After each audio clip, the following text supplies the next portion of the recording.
All right, good morning. Time is now 9:31 a.m. Today's date is May 7th, 2024. This is time and place for our regularly scheduled business meeting. We are here at the Bollinger Conference Room at the offices of the Public Service Commission. I will call this meeting to order. Would my colleagues please join me in reciting the Pledge of Allegiance? Pledge allegiance to the flag of the United States of America, to the republic for which it stands, one nation.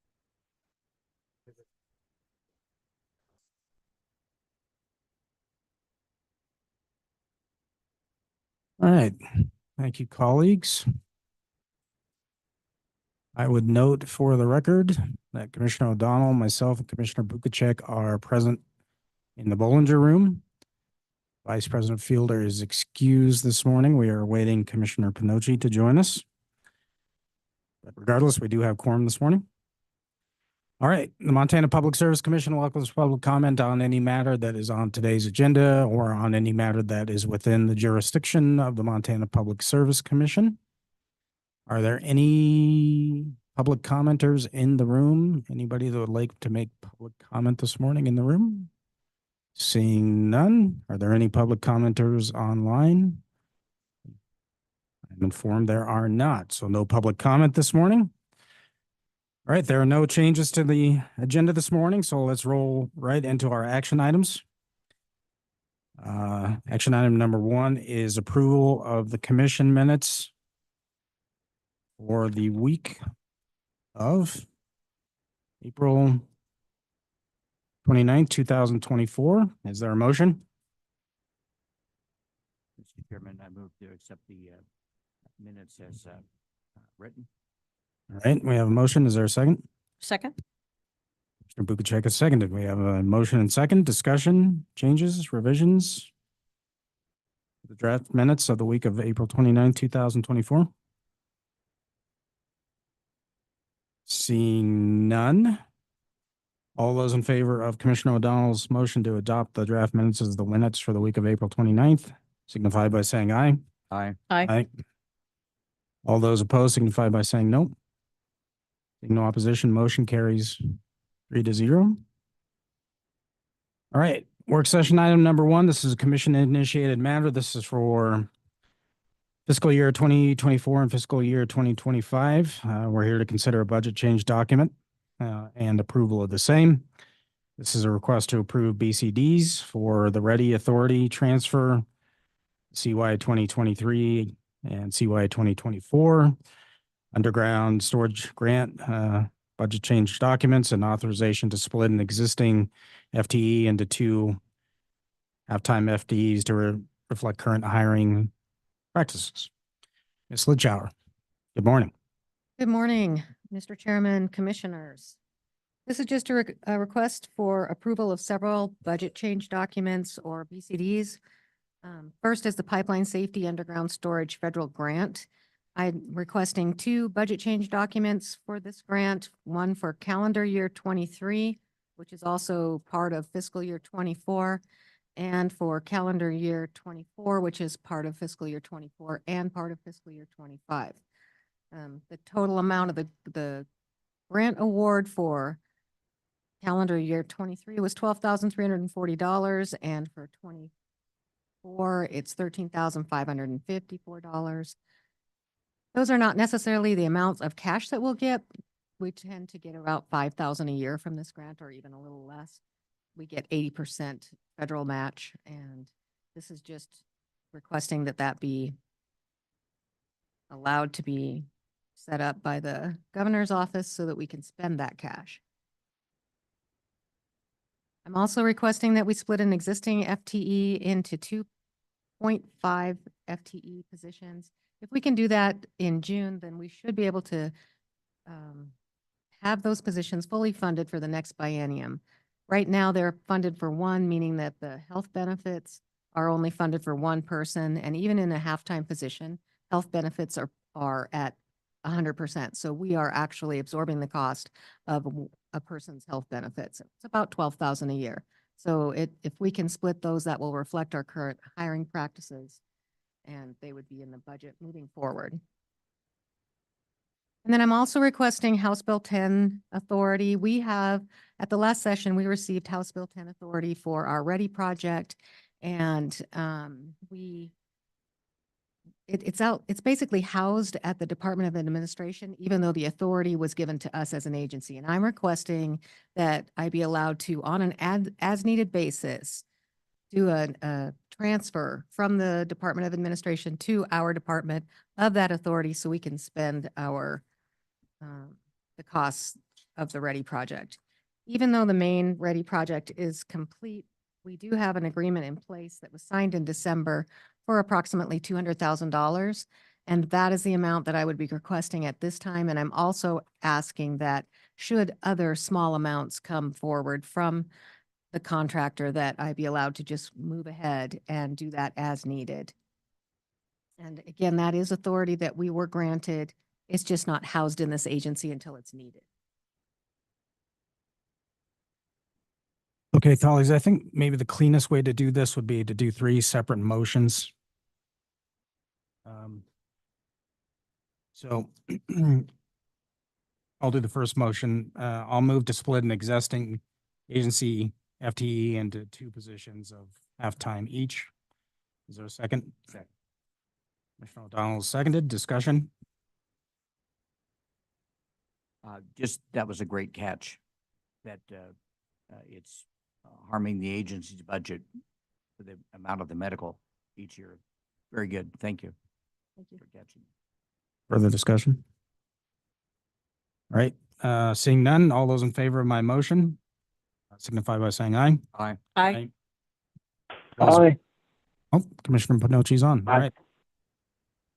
All those opposed signify by saying no. Motion carries 4-0. All right. I'll make a motion to approve budget change documents.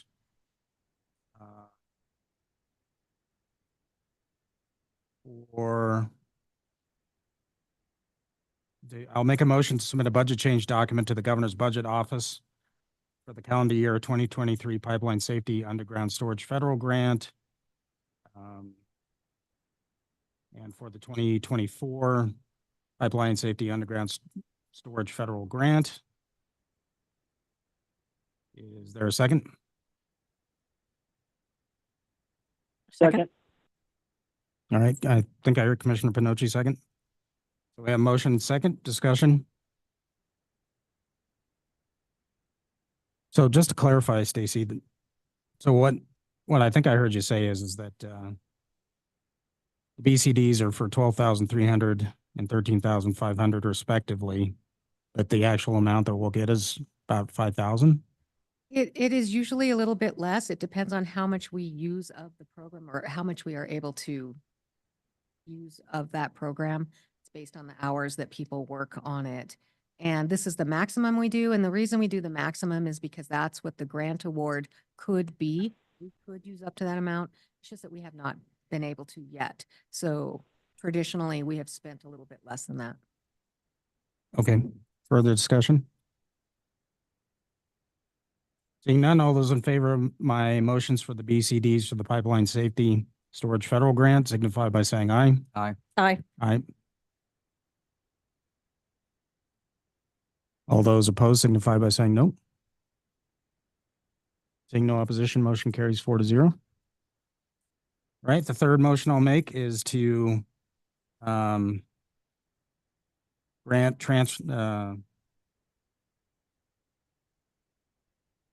staff the authority to seek HB 10 transfer authority for the Ready project from the Department of Administration. Is there a second? Second. Motion and Oh, second. second. Okay, I got Commissioner O'Donnell on that one. All right, we have motion second, discussion. Commissioner O'Donnell? For the record, would you explain, I remember, but the $200,000 of spending authority to the what is that, the purpose of that? So that is additional authority from the original project, and it was to clean up some bugs and add some additional items that the agency decided would be helpful. We had it in the budget. And it's cleaning it up basically as we are moving forward with that ready project. So I can actually show you the grant if you, or the, sorry, the adjustment if you'd like to see it after this, but it's just having staff on hand for them for us to use to clean up as we go. One more question. Yep, follow. Is there, as I recall, there's an amount that we've contracted with the vendor for ongoing consultation, or is that for software? There's an ongoing component to this, is there not? That's correct. You might be referring to license fees that we do every year, and that's not what this is for. That's actually in House Bill 2 and will continue on Very good. as needed. Thank you, Mr. President. Yeah, so to put some good questions, to put some gloss on that answer. So during the 2021 session, if you remember, Commissioner, we received funding from the legislature through Subcommittee D, House Bill 2 for the initial costs of our Ready project. In 23, we came back and asked for additional appropriations authority and appropriations to finish off the project. The way that was budgeted is that money, which is what we're talking about here, was moved out of House Bill 2 into House Bill 10, which is basically the capital projects bill. But however, as Stacy stated, for the ongoing licensing fees that we'll have for the program, that was and will be budgeted through House Bill 2. All right. So the clarification I wanted to make was that this $200,000 is a one-time thing, not a recurring thing every single year. That's correct. Thank you. Okay, further discussion? All right, seeing no further discussion, all those in favor of my motion signify by saying aye. Aye. Aye. Aye. All those opposed signify by saying no. Seeing no opposition, motion carries 4-0. All right, thank you, Stacy. Good job. All right, work session item number 2 is commission initiated. This is time for our commissioner travel reports. We're here to have commissioners who have traveled in public funds provide an update to the public on the purpose of the commissioner's travel in conformance with the agency Blue Book, and to detail how the same benefited the agency. I'll start with you, Commissioner O'Donnell. Thank you, Mr. President. So in February, our National Association, NARIC, held one of our 3 meetings. This one was the Winter Policy Summit held in DC. I want to talk about a particular aspect of that, but generally, the purpose of this is to show how things benefit the agency. There were many discussions about the future of the EPA regulations and how they affect the various states, and the role that the states have in formulating their own plans under the requirements that the EPA or Department of Energy may formulate. Lots of discussion on that, and mostly in panel discussions. Also, there were discussions about the future of gas in the portfolio mix across the country, and there was a very interesting panel in general session where everybody comes, and I was really happy about this, that the national president and commissioner from North Dakota, Julie Fedorchak, invited this fellow, Robert Bryce, I believe his name is, a writer, and he gave a dramatically different perspective on the future of what they call decarbonization and electrification across the country, pointing out many facts to throw the cold water of reality on the timelines and the affordability and the practicability of this transition, with many facts and figures. And it was quite remarkable in that it went totally contrary to the direction most of the speakers at these NARIC meetings. And President Fedorchak, coming from a cold North Dakota, was very happy about that. And afterwards, I went over to thank her for having that speaker, and she smiled broadly. She says to me, she says, "I knew you'd like it." I like people speaking up for the reality of the situation. There were several other committees having to do with critical infrastructure, cybersecurity, water committee hearings. Mostly, these are to acquaint commissioners, and the benefit to Montana to acquaint commissioners with the topics at hand and what is happening in the marketplace, to discuss with and industry leaders, as well as association leaders and government officials and others, to talk about, just to give an update on information. So nothing specific coming from those things, except that keeping commissioners up to date. And I formulated an opinion several years ago. I think I've missed, in my 7 1/3 years on the Aziz Commission, I've missed one NARIC meeting, and that had to do with COVID restrictions. That it's very, very difficult, in parentheses, if not impossible, for a commissioner to do their job well without taking advantage of the benefits of NARIC and the discussion on these things, because many of these issues fall to each state to deal with.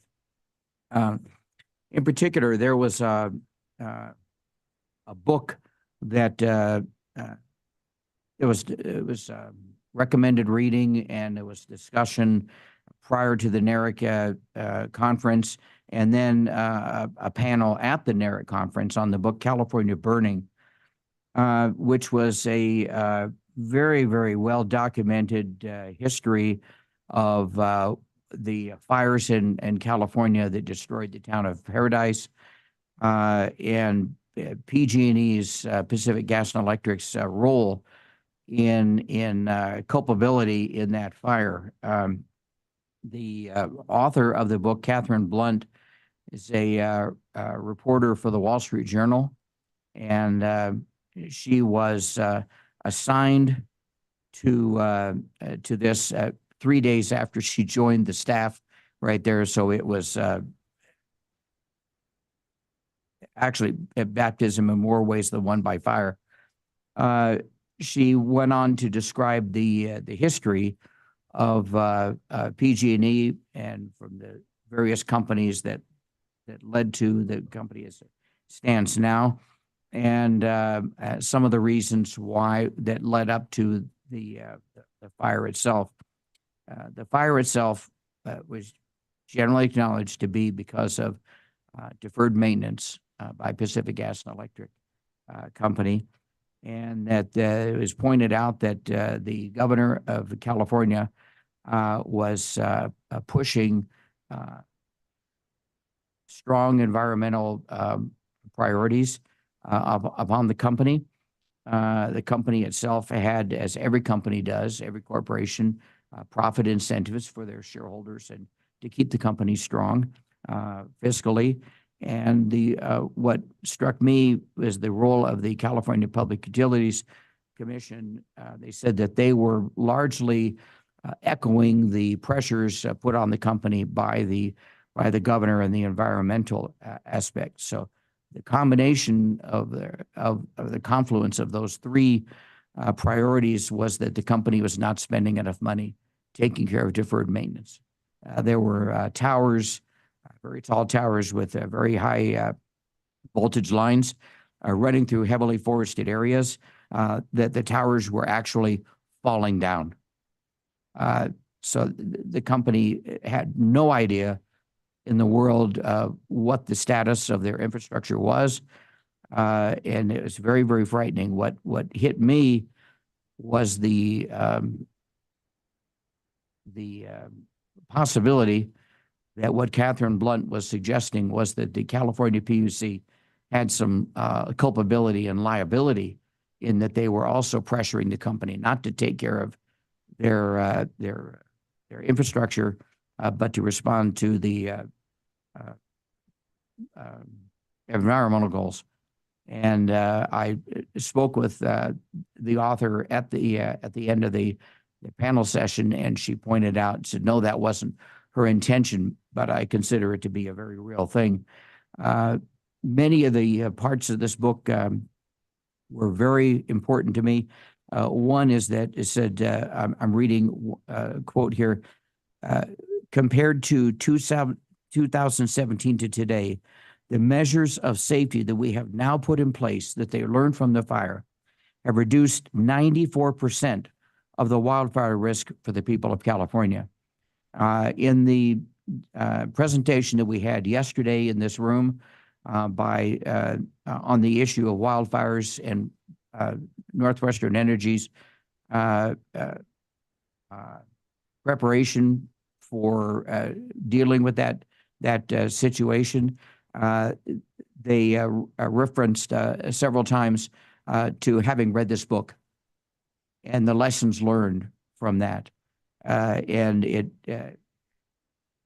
really helped me to ask certain questions about this. So that book, that scholarship was extremely helpful, and it was really helpful that that was a primary focus of NERIC during this meeting. So those are some of the things we brought back, and so that's my report, sir.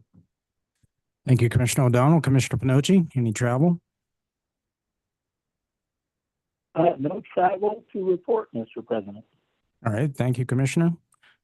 Precise, to the point. Commissioner Bukacek? Okay. We had a request from our staff since we have a slideshow presentation.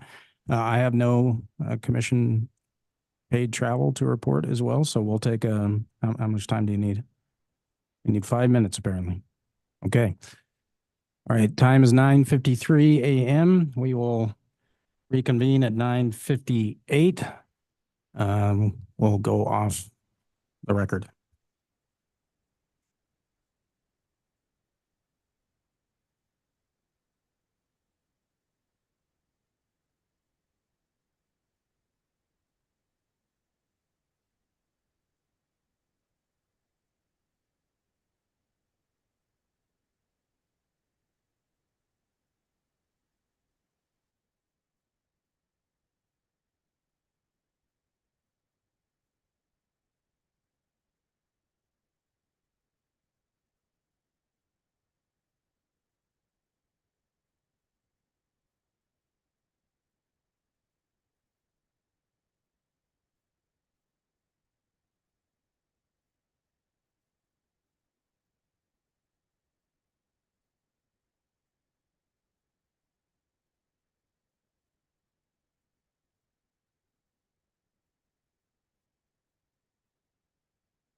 So I'm Commissioner Tony O'Donnell.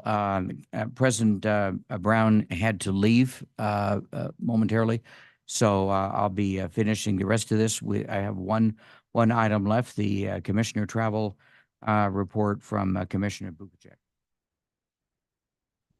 I will use this time to briefly discuss both the February NARUC meeting and the April CREPC-YRAB joint meeting, and I'll let the public know what these acronyms stand for. And because of your informative, concise summary of NARUC, I'll be able to go quickly through my slides.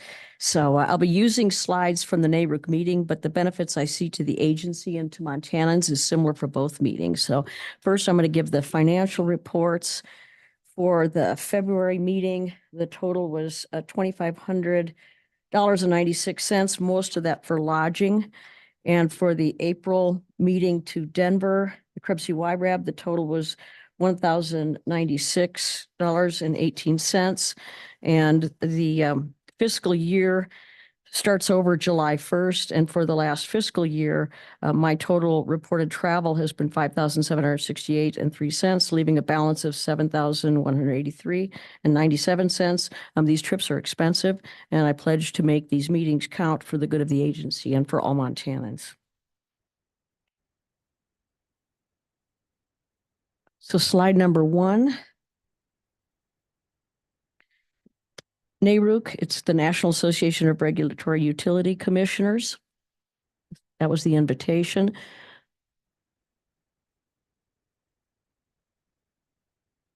This was already discussed by Commissioner O'Donnell, and there was a review in last month's issue of Public Utilities Fortnightly that had a lot of good information in it. There was record-breaking attendance. Over 1,900 people were there.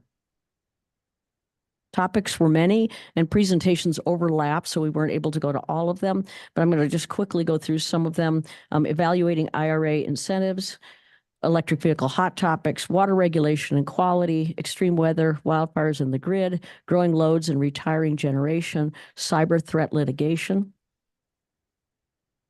EPA rules and reliability that Commissioner O'Donnell talked about. I'm going to talk a little bit more about that, meeting the challenges. Nuclear energy, update on spent nuclear fuel. Advanced Nuclear State Collaborative Roadmap Development, natural gas infrastructure's role in the clean energy transition. Commissioner O'Donnell talked about that. Renewables, hydrocarbons, and the future of global energy and power. Commissioner O'Donnell talked about that. So EPA rules and reliability, meeting the challenges. Joseph Goffman, Principal Deputy Assistant, Administrative Office of the EPA. The moderator was Julie Petorchak, and we had commissioner panelists Eric Blank from Colorado, Jim Houston from Indiana, and Charlotte Lane from West Virginia, who talked about how West Virginians, 80% of their energy comes from coal. So she has grave concerns about that. After what they said at this, after MOUs and final reports are issued, there will be ongoing engagement with states, recognizing their diversity of resources, priorities, and technologies. To quote Mr. Goffman, in terms of implementing the requirements and obligations established by the EPA, is that it all falls on the states. So that was what he said at that time. And 2 out of the 3 commissioners echoed this, that I believe was from Charlotte Lane. EPA is hearing the message that we need to keep the lights on. I can't read it. I want to get that quote correct. I can't read that. It's blocked at the bottom. Not based on an aspiration, but based on what's real. And I have the EPA fact sheet from the April 25th decision. There have been several different final reports since the time that we went to DC. And on April 25th, there was the EPA final requirement for the MATS mercury and air toxic standards. And I didn't see too much in there about flexibility, but I'm going to talk just very briefly about the November 9th, 2023 US EPA. They issued final updates to implementing regulation under Section 3, Part D of the Clean Air Act. These set timelines and other requirements for state plans to limit pollution from existing sources. The implementing regulations establish a framework for states to develop plans that establish, implement, and enforce standards of performance for designated facilities that have existing sources. Like I said, various final rules have been issued since then, and those final rules, because they happened since that meeting in DC, they're outside the scope of reporting on NARUC's Winter Summit. I feel compelled, however, to briefly mention that during last week's Senate and House appropriation meetings in DC, I listened to our bipartisan Montana delegation stand up for coal strip and the need for coal in Montana to keep power bills down and keep Montana's lights and heats on. Democrat Senator Tester and Republican Ryan Zinke were adamant that, and this is quoting one of them, rules must be rooted in reality. One size fits all doesn't work all the time. End of quote. To which EPA's administrator, Michael Reagan, replied that there may be a need for additional flexibilities. So in February, when we had this meeting, they said they were going to be flexible with the states, and that was in last week's appropriations meetings. The same things were said by the administrator of the EPA. So I'm going to go just briefly through these, and if anybody wants a copy of my slides, they can have that. But they talked about nuclear energy and spent fuel updates. It was excellent discussions from policy leaders in the industry. 90% of nuclear waste is short-lived, but that when they say short-lived, that expected duration or activity is hundreds of years. The long-lived expiration expected duration is thousands of years. So short and long are both long. So nuclear power provides 42% of total electricity currently in the United States. Anticipated we'll need to double that capacity of the fleet to 100 gigawatts, which means doubling the waste. Currently 140,000 tons of fuel, 69 million fuel rods. This is what one of the individuals said that was on the panel. The way to build public confidence is to change from research and development to practical application of safely storing nuclear waste. So they're working on making that real for us. I appreciate that. So this Advanced Nuclear State Collaborative roadmap development, it's put on by NARUC and NASCIO, which NASCIO is the National Association of State Energy Officials, and I'm the Montana PSC lead in this particular area of the PSC. And this was a workshop that I went to. It was excellent. They had, I don't remember, 7 to 9 different tables, and I was involved with supply chain and workforce. And so we sat together with commissioners, public service commissioners, and also other state officials, and we worked it out in a workshop, what kinds of things were needed. And there's supposed to be a formal report based on discussions that should be coming up soon. And I just have to say that the individuals that have organized this Advanced Nuclear State Collaborative, they have a bi-monthly update, and they're extremely organized. Everything they do is very well done. So this was another big topic, natural gas and its infrastructure role in the clean energy transition. It was touched on during several panel discussions. And the reason why this is thought to be important in the clean energy transition is due to the intermittent, immediate, and sometimes unpredictable need for peak power due to incorporation of solar and wind sources of energy and current limits of battery storage duration. So that was discussed repeatedly. And also due to the shuttering of baseload power sources. So this, Commissioner O'Donnell touched on this, and I'm just going to go very quickly through the slides from Robert Bryce, but at the end of this, I'll have a slide that has his contact information, and people can get his slide deck from this talk and other talks that he's given. So Renewables, Hydrocarbons, and the Future of Global Energy and Power by Robert Bryce. So I'm going to go quickly through these. This was his number one point. He said the energy transition isn't happening, and he went through why he said that. Just very briefly, while the spending on wind and solar has gone up, hydrocarbon use has increased 3 to 4 times faster. And as far as the change in CO2 emissions, the United States is actually on the negative. Other countries, as has been talked about, China is far more than the United States, and the United States actually has less emissions when you compare 2000 to 2022. Point number 2, communities are rejecting solar and wind projects was another one of his points, and he just went through multiple. These are his slides that were given at the summit. Here's another slide. Point number 3, we don't have the transmission lines needed for a green transition. That's very clear to most of us that are involved in this. I'm just going to go briefly through these. Again, people can have a copy of my slides and can have all of his slides. Point number 4, reliability is at risk with renewable resources. And he goes through the supply chain problems that, and really, even if we get semiconductors, if we get chips built or solar panels built in the United States, we're still relying on China and other not so friendly countries for the basic resources for that, the minerals primarily. And NERC itself is naming the renewable resources as a reliability risk factor. Point number 5, the cost to ratepayers appears to go up with more renewable sources.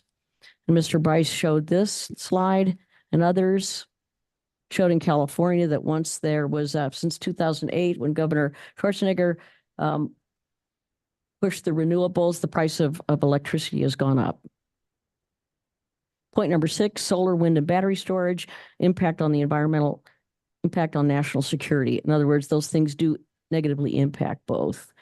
And again, it talked about the sources and how per megawatt, how much more it costs for solar and wind per megawatt of energy, and that China dominates critical metals. China dominates the entire downstream EV battery supply chain,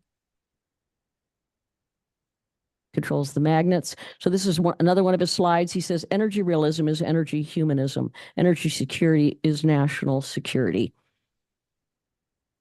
And this is an excellent 5-part docuseries that Mr. Bryce put out. And if anybody wants to get his full slide deck, so I just gave a small portion of it, or wants to be notified when he comes out with other information, he has made himself very available. So 2 unanswered questions for me when I was there. One was related to cybersecurity in China. And what I asked of the panelists, I said that, it's easy to point fingers at China and Russia and the big risk to them, but I pointed out that China in particular, we've been reliant upon them for our pharmaceutical, close to 100% for over 10 years. We're also reliable close to 100% for graphite, which is basic for lithium batteries. And so we have our administrations, both Republican and Democrat administrations in the White House, have allowed us to be totally dependent on this country that now is a risk. So I think that needs to be addressed. I wasn't adequately answered. This one I didn't get answered at all.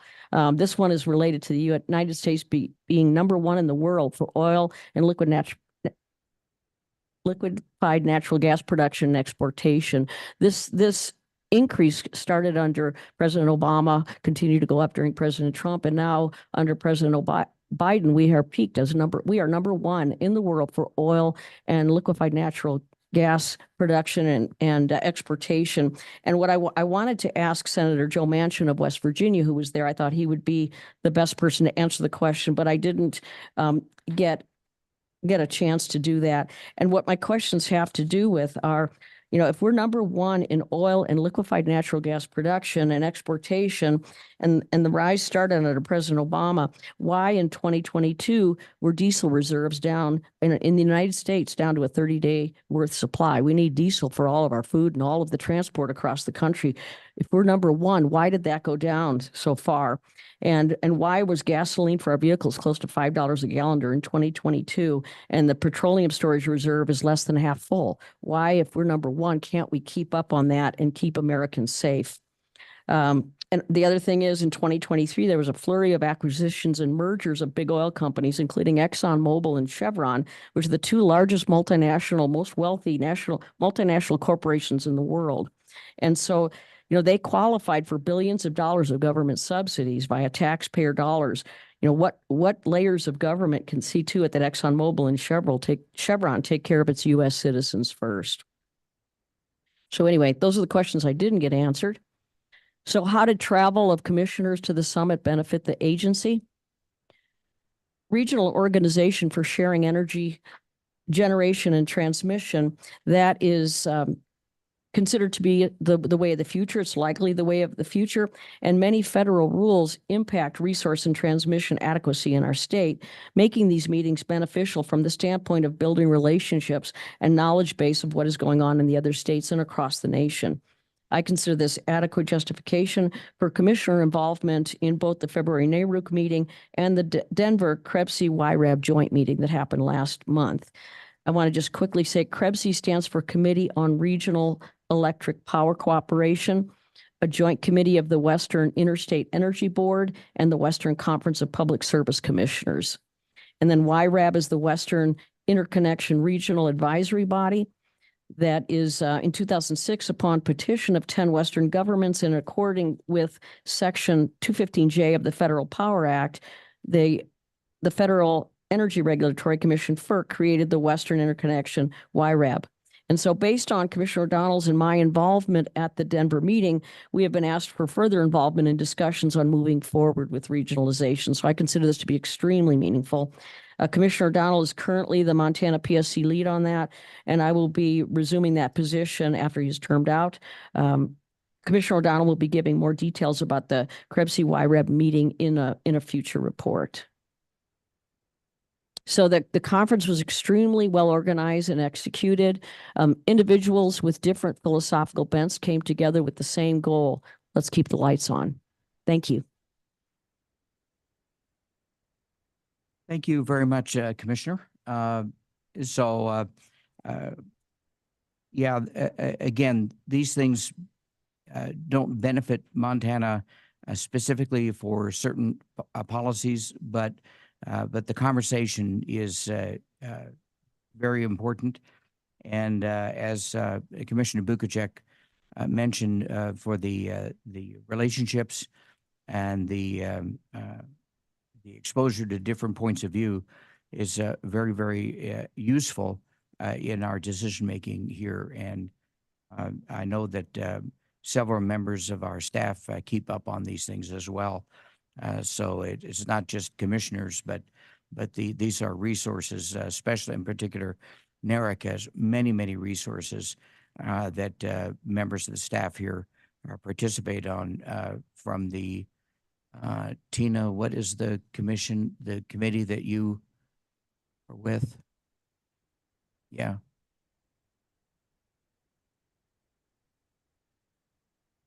She keeps up very, very well on this NARIC committee. She's amazing. Thank you. Commissioner O'Donnell. The committee I'm on at NARIC is the Consumer and Public Interest Committee, and I'm also on the ERE Energy and Resource. I'm not too active on that one. I'm very active on the CPI one. These are staff committees. They are, yep. There's committees that are commissioners only, then there are the staff committees, in which a tremendous amount of work is done and a lot of discussions back and forth on these things. And I know that Will is also very aware of many of the things going on, and we have a great staff. It takes advantage of these resources and keeps up on all this. So all of these organizations are of great benefit to the state of Montana, the work that we do. So thank you very much. That will conclude today's meeting. We are now adjourned. It is 10:15 and we're adjourned.